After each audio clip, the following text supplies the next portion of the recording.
Donc, dans un premier temps, ce qu'il est important de dire, c'est que quand on quitte la France, on va obtenir, on appelle ça les binationaux, on va obtenir un passeport. Ce matin, on parle d'Israël, donc on va obtenir un passeport israélien. Mais ce passeport ne va pas faire que immédiatement et du jour au lendemain, on soit plus résident fiscal français. Donc, il faut bien comprendre que, OK, vous avez deux passeports, mais il y a plein de gens qui sont binationaux, surtout en France. On en a beaucoup, beaucoup, beaucoup. Mais pour autant, il y a un certain nombre de règles qui indiquent à quel moment on est considéré comme résident fiscal français ou pas. Donc, il faut savoir simplement que les résidents fiscaux français ont une obligation fiscale qui est illimitée. Par contre, les non-résidents fiscaux français ont quand même une obligation fiscale qui est limitée. Donc, pour faire simple, vous vivez en France, bien évidemment, vous devez payer des impôts sur la totalité de votre patrimoine mondial, qu'il soit en France ou qu'il soit ailleurs. Si par contre, vous vivez à l'étranger et vous êtes non résident fiscal français, vous êtes quand même tenu de payer des impôts sur ce qui reste en France. Donc, cette notion est une notion importante. On retrouve ça, et c'est parfaitement expliqué dans l'article 4B du CGI, du Code général, des impôts. Et voilà, j'avance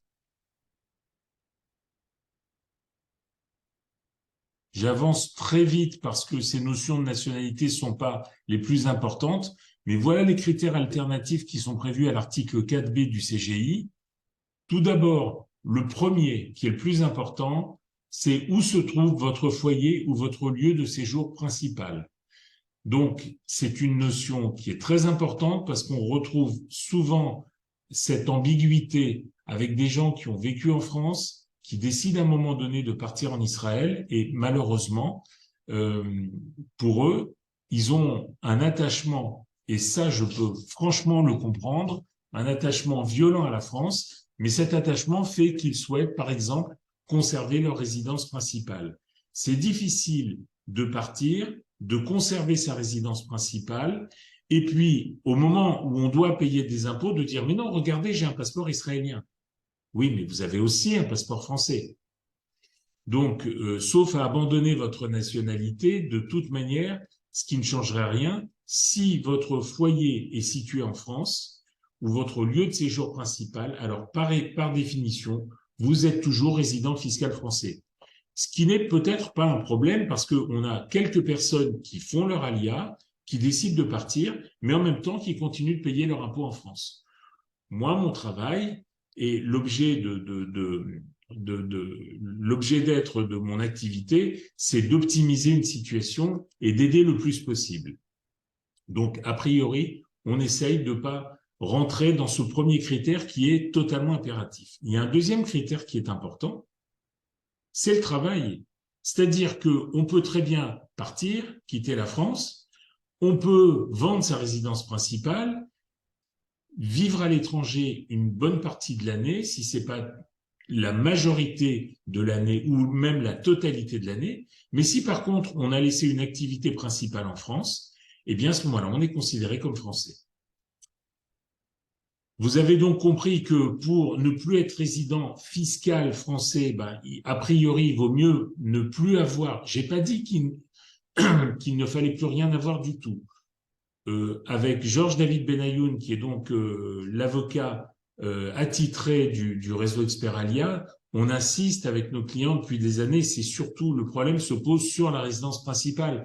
Parce que la feuille d'impôt, elle est envoyée cycliquement depuis des années, périodiquement, régulièrement, à votre adresse de résidence principale. Donc, si vous conservez ce bien, par définition, on a cette difficulté. On pourrait éventuellement la vendre, en racheter une autre, mais elle apparaîtrait comme quoi? Comme résidence secondaire. Voilà, donc si elle est louée, il n'y a pas de problème. Vous pouvez très bien décider d'avoir des biens qui restent en France, mais si vous la gardez vide, on comprend vite que c'est votre résidence principale de substitution et on rentre à nouveau dans le premier critère d'ordre personnel. Donc, si on décide de vendre sa résidence principale, prendre sa retraite en Israël ou avoir une activité principale en Israël, eh bien, il reste quand même le critère d'ordre patrimonial qui s'appelle le centre des intérêts économiques. Donc, encore une fois, on ne peut pas simplement présenter son passeport et dire, bah, écoutez, j'ai la totalité de mon patrimoine en France, mais regardez, je vis en Israël et je travaille en Israël.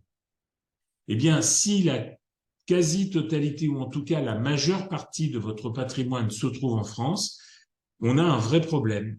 On a un vrai problème d'ordre fiscal et la patrouille va tôt ou tard vous rattraper et vous faire payer vos impôts en France en totalité.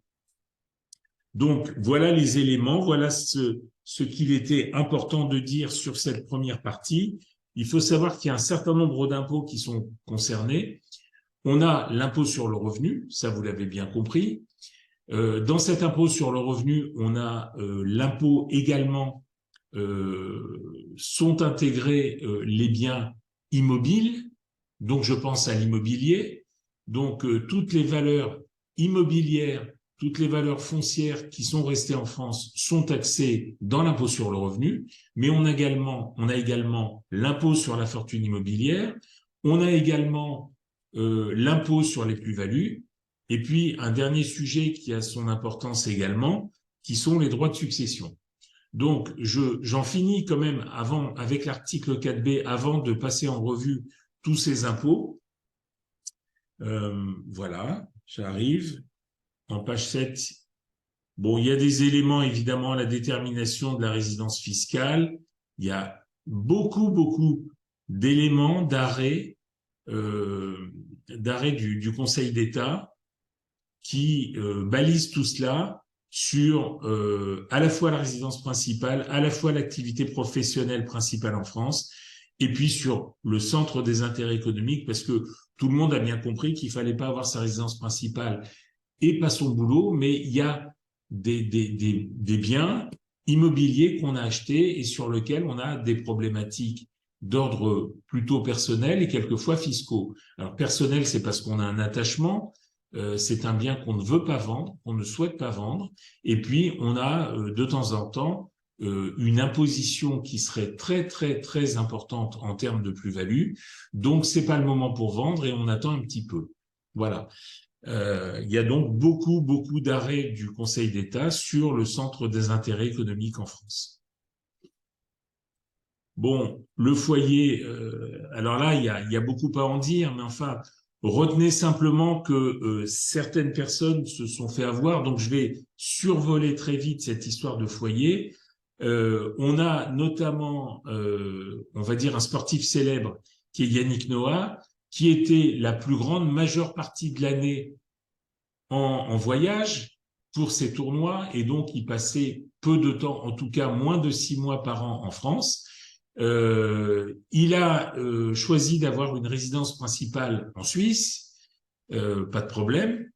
Donc c'est le lieu où il allait entre ces deux tournois et l'endroit où il payait ses impôts. Sauf que la France l'a rattrapé en lui disant, mais écoute, t'es bien gentil, mais tes enfants vont à l'école en France. Donc le lieu de résidence des enfants majeurs est sans incidence pour déterminer le lieu du foyer des parents, mais par contre pour les enfants mineurs, alors là c'est clair, net et précis. Bon, puis il y a aussi les soins médicaux. On a eu des cas pendant le Covid où certaines personnes ont passé plus de temps en France qu'en Israël, mais là franchement, il y a une vraie tolérance pour le médical. Voilà. Alors, le lieu de séjour principal en France est caractérisé lorsque le contribuable a résidé, en France plus longtemps que dans aucun autre État au cours de la même année. Voilà, donc c'est pas forcément la notion des 6 mois, mais quelqu'un qui passerait 4 mois en France ou 5 mois en France, 3 mois en Israël et le reste en voyage, il n'y a pas de problème. C'est bien en France qu'il a passé le plus de temps. Et c'est cette notion qui est importante, sachant qu'il est extrêmement facile de vérifier cet élément-là, puisque quand on met un pied en Israël, excusez-moi, excusez-moi. Lorsqu'on met un pied en Israël, on a bien évidemment une date qui est indiquée et qu'on peut retrouver 1 an, 2 ans, 5 ans après.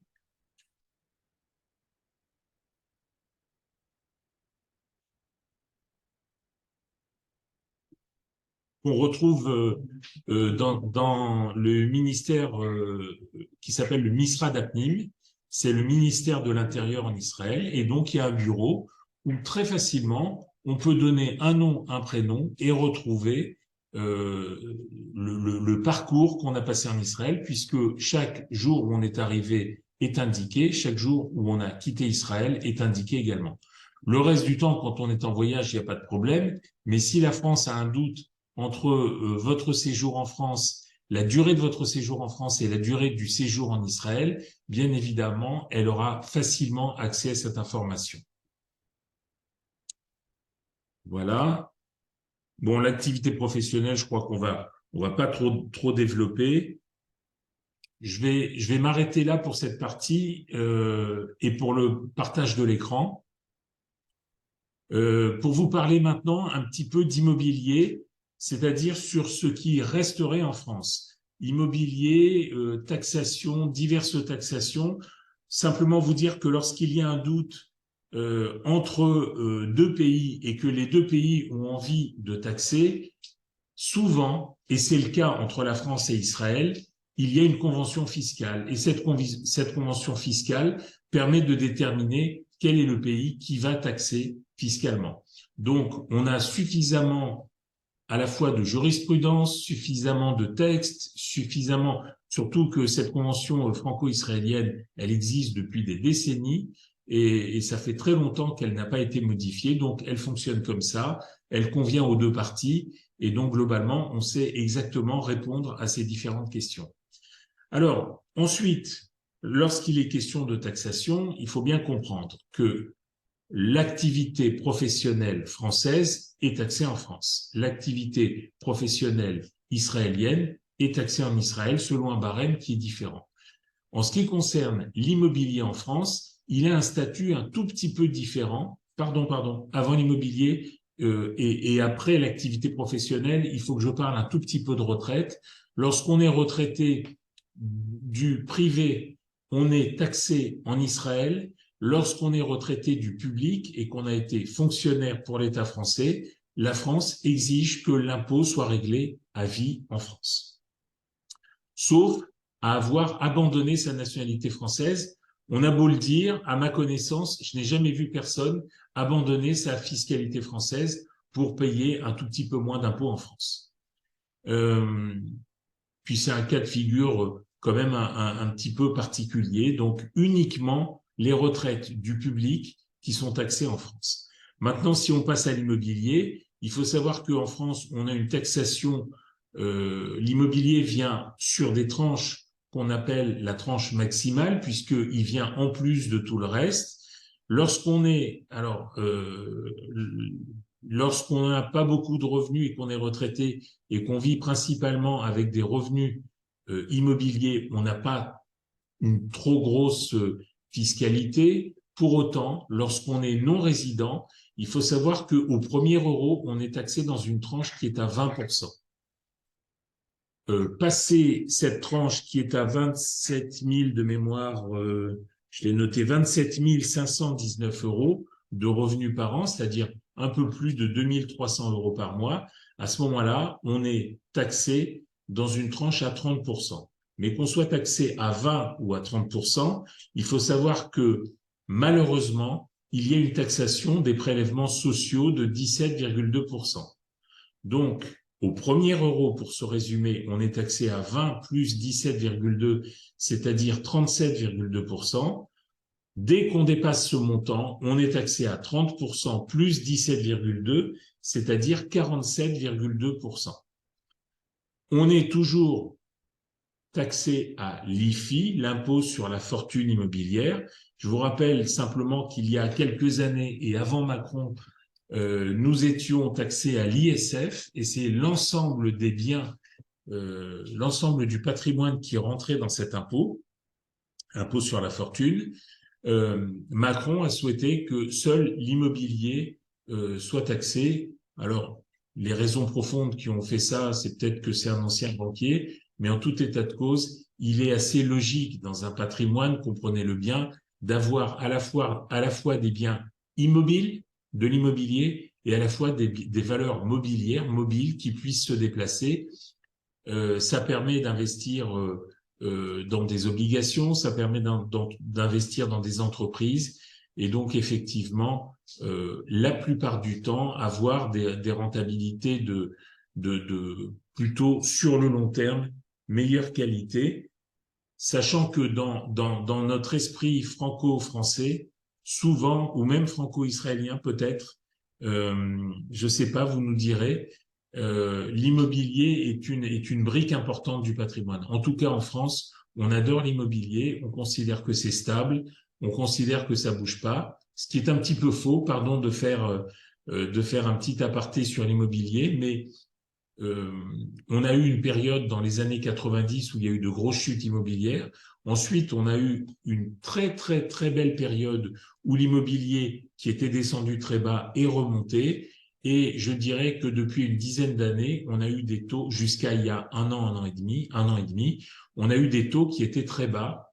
Quand je dis très bas, c'est que en France, prendre un prêt aux alentours de 1% sur 20 ans, ou maximum un 20, un 30 sur 25 ans, c'est des choses qu'on n'a jamais vues puisque la totalité du remboursement est affectée au remboursement du capital et on a effectivement un tout petit peu d'intérêt. La vie, l'inflation, la guerre en Ukraine principalement, pour le moment la deuxième, celle qui nous importe aussi beaucoup, n'a pas eu encore d'inférence, je dirais, économique, mais en tout cas, la guerre en Ukraine a fait qu'on avait déjà de l'inflation avec le post-Covid. Cette inflation, elle s'est accélérée quand les pays européens ont dit stop, Poutine, on veut plus de ton pétrole, on veut plus de ton gaz. Et donc, Poutine, il a vendu son pétrole et son gaz ailleurs, plus cher que d'habitude. Et nous, en Europe, on l'a acheté ailleurs, plus cher que d'habitude, ce qui fait qu'on a eu un choc énergétique un peu important et on a eu une inflation violente. Et pour lutter contre l'inflation, désolé de dériver un peu en économie, il n'y a qu'une seule solution, c'est de freiner la machine économique. Et pour la freiner, les banques centrales européennes, israéliennes, la Fed aux États-Unis ont augmenté les taux d'intérêt à une vitesse incroyable, euh, et avec des montants qui sont absolument incroyables. C'est-à-dire qu'une hausse de taux d'intérêt, en général, la bourse n'aime pas. Une hausse de taux d'intérêt d'un quart de point, c'est-à-dire 0,25%, ça crée des mouvements boursiers à la baisse. Là, on a eu des hausses de 0,50, de 0,75, plusieurs fois dans l'année. Et donc, on est monté à des taux qui sont aujourd'hui aux alentours entre 4 et 5% pour les crédits en France. Je crois qu'on est aux alentours des 5-6% en Israël. Peut-être alors c'est qui? C'est Jérémy? Peut-être que Jérémy, qui est sur place, pourra nous le confirmer. Enfin, et aux Oui, États-Unis, effectivement. On est dans ces rangs-là, entre 5 et 6% en Israël. Bien sûr, il faut prendre en considération qu'en Israël, il y a du taux fixe, il y a du taux variable, il y a du taux prime. Donc voilà, il y a des schémas et des compositions de crédit qui sont différentes de la France, mais on peut espérer des taux entre 5 et 6%. voilà. Aux États-Unis, c'est pire, je crois qu'on est à 7-8%. Donc comprenez bien qu'avec des taux pareils, ça devient plus difficile d'acquérir de l'immobilier. On se pose peut-être la question de savoir si oh, elle est belle cette voiture, mais elle va me coûter cher, alors qu'en temps normal, si on en a marre d'une voiture, on la vend, on en rachète une autre. Et je dirais l'économie va bien avec des taux d'intérêt qui sont bas. On n'a pas de difficulté pour vendre sa voiture et on n'a pas de difficulté pour s'endetter pour en reprendre une autre.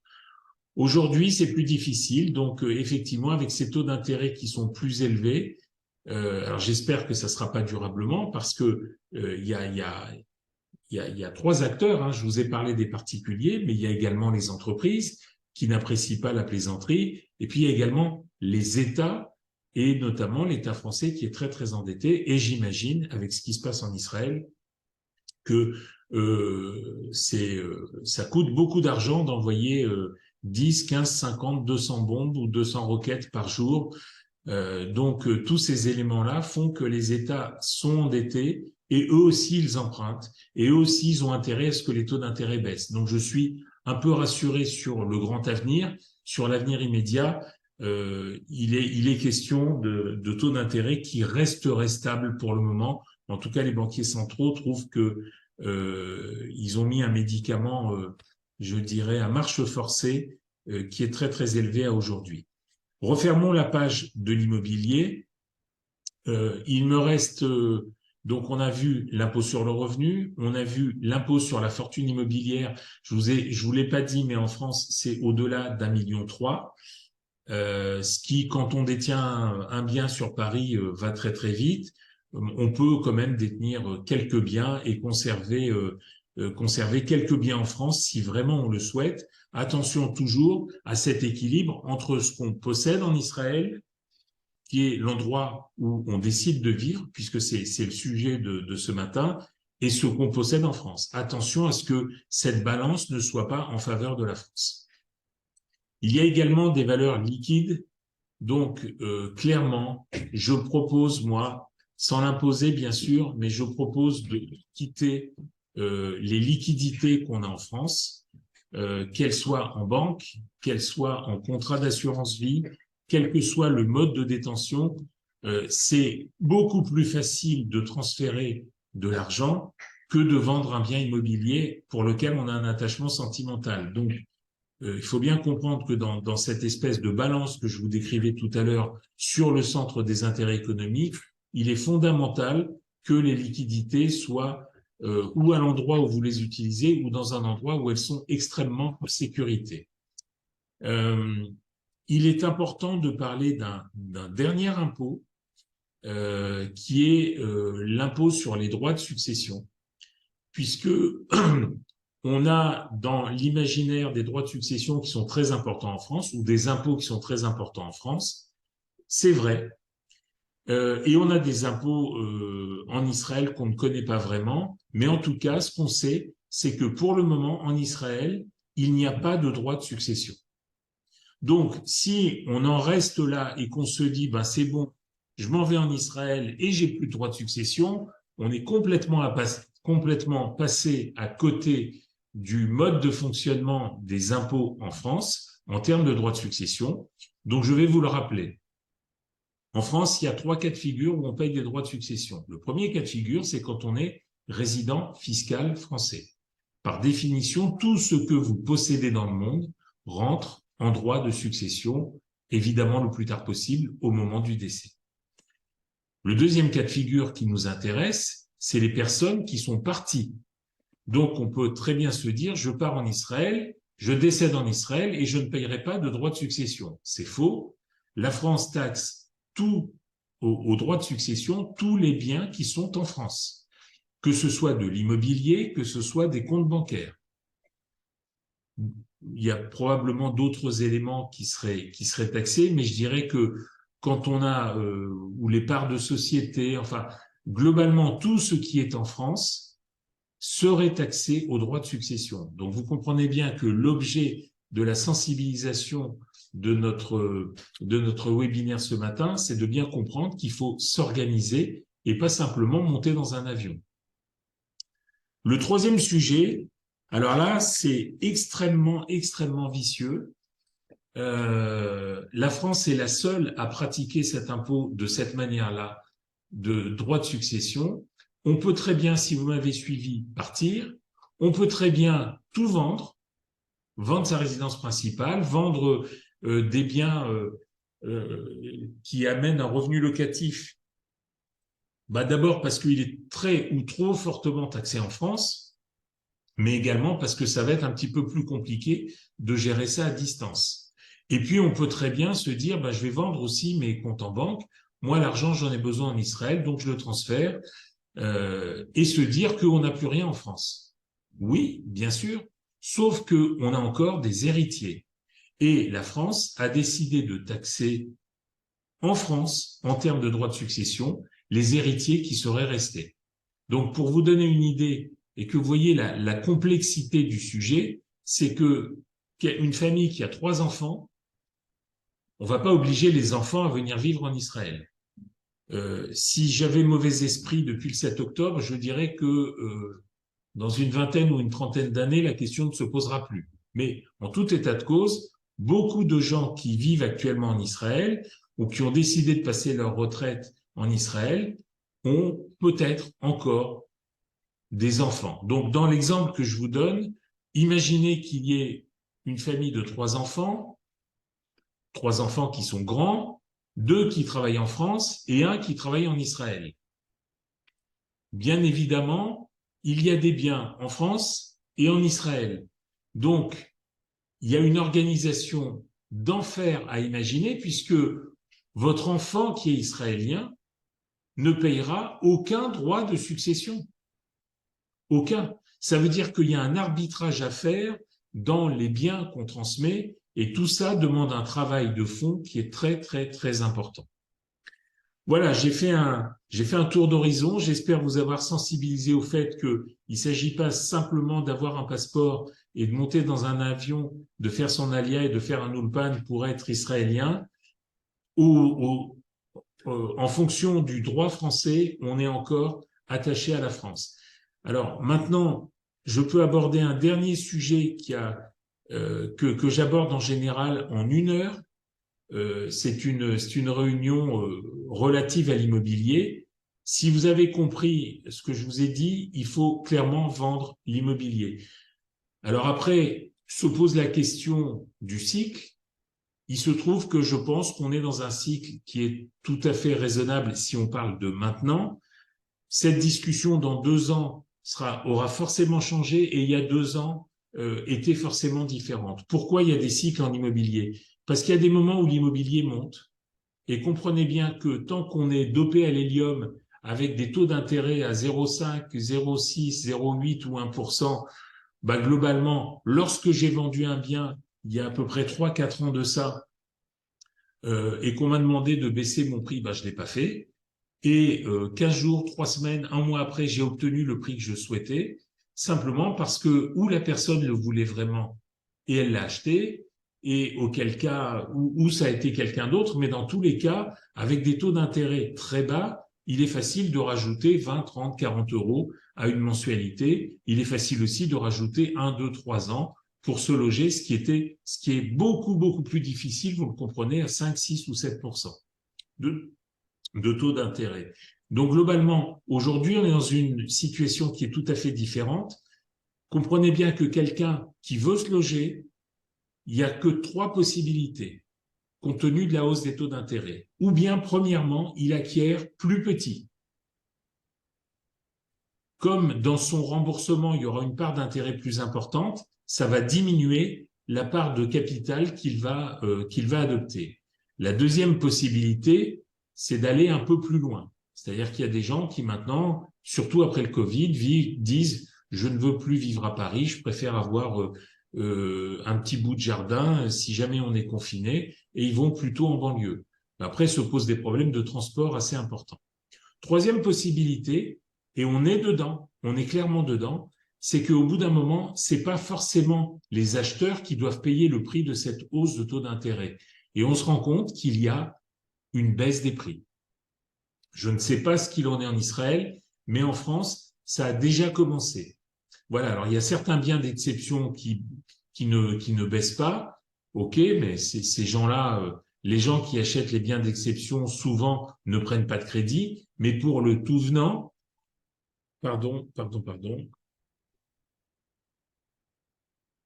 Oui, pour le tout venant, comprenez que les vendeurs sont aujourd'hui obligés de baisser un petit peu leur prix.